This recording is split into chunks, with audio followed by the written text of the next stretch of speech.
A year ago, I installed a smart lock on my front door and got rid of physical keys almost entirely. So today, I want to do something different. Not a first impressions review, but an honest check-in 1 year later. Because the real question with any smart lock is not whether it works on day one, whether it still works and was it worth it after the excitement wears off. I've had a lot of people reach out asking if this was the right call, so let's settle that. This is the Qubo Smart Lock, and here's everything I've learned after living with it for over a year. Let's start with what we actually use every single day.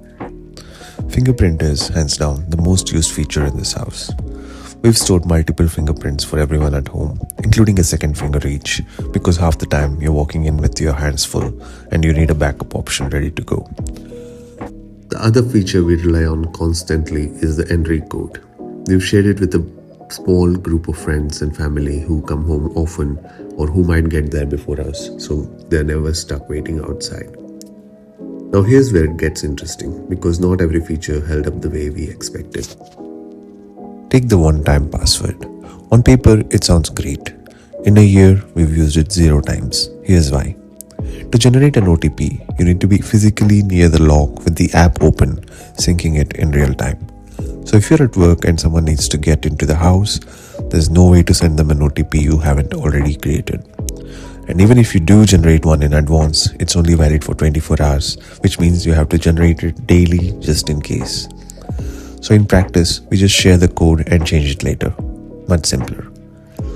The access card is a similar story. Genuinely useful in theory, untested in practice.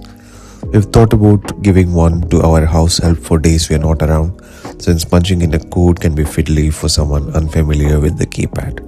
And speaking of the keypad, activating it isn't as intuitive as you'd expect. There's a small learning curve there.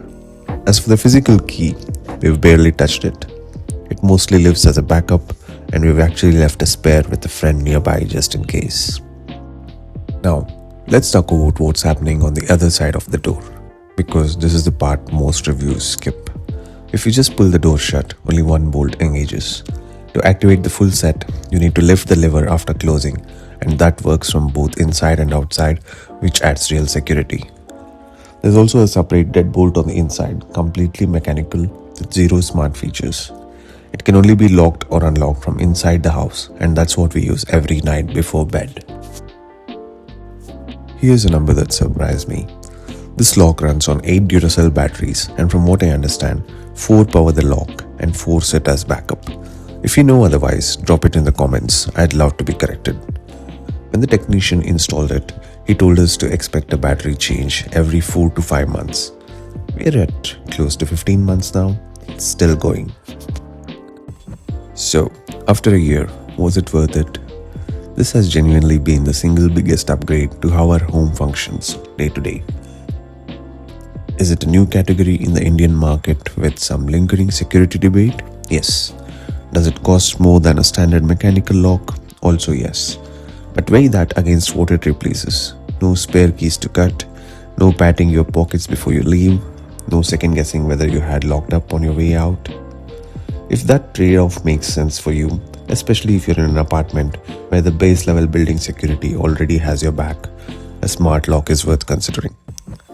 Let me know in the comments if you want a deep dive into any one feature or a head-to-head comparison with other smart locks out there. I read every comment, and your questions usually decide what I cover next.